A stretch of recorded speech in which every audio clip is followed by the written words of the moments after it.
In early March, a 14-year-old Pueblo boy was online when a friend sent him a link to watch a prank that was happening live. He didn't know that clicking that link would result in a swatting call that closed 3 Pueblo schools last week. I spoke with the teen who did not send the email, but unknowingly brought threats upon his family and his community. Pueblo County Sheriff's deputies at his front door. Pueblo County Sheriff's Office. His classmates and their parents frightened. His family unsure of what to do next. This is not what Corbin expected would happen just by clicking a link. I didn't ask for any of this to happen, that I didn't know any of this was going to happen. Let's rewind to a month and a half ago when a friend shared a link with Corbin to watch an online group call in a fake report to get emergency responders to show up at someone's house. I think they had like 2 fire trucks show up, and I thought it was hilarious because I didn't see harm in it. And about three days go by, I get into the group and they ask me, hey, do you want to do a call for us? He agreed. I mean, I'm a kid. I'm going to think anything is really funny if it gets a reaction. And so I thought it was funny. 2 nights later, I had got on and they were like, hey, we want you to do another call for us. They wanted me to say that I had shot my friend in my basement and I was locked in the attic. And I was like, no, I'm not going to do this. Like that's too far. It's a crime to report an emergency you know is fake. In Colorado, you can be charged with a misdemeanor, and the charges can escalate depending on the threat.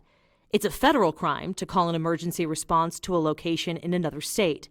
When he wouldn't make the second swatting call, Corbin says members of the group started threatening him, mentioning they knew his real name, which he had not shared, and where his family lived.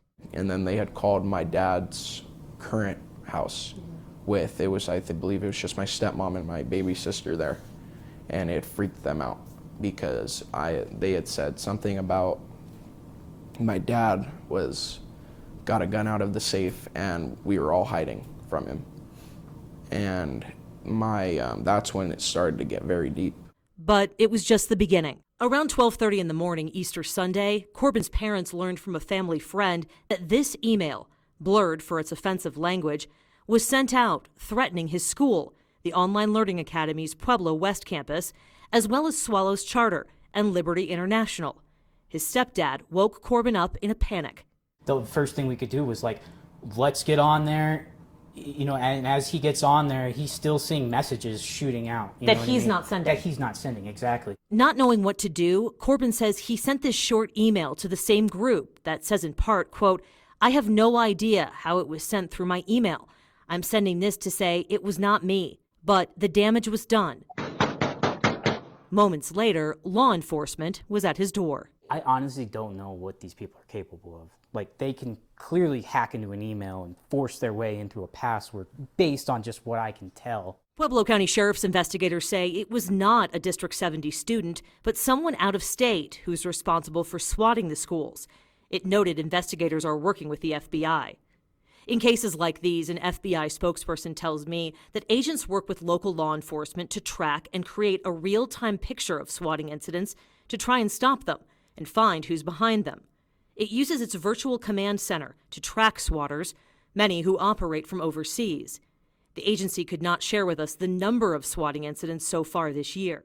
As they continue to investigate who was behind the swatting call to the schools last week, no one can guarantee the same group won't threaten the schools or Corbin's family again. I understand that it is affecting our people around us, but a lot more me.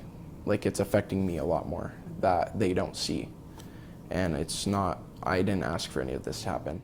His phone and his school laptop are confiscated. His username is burned, his online accounts compromised, and his classmates are keeping their distance.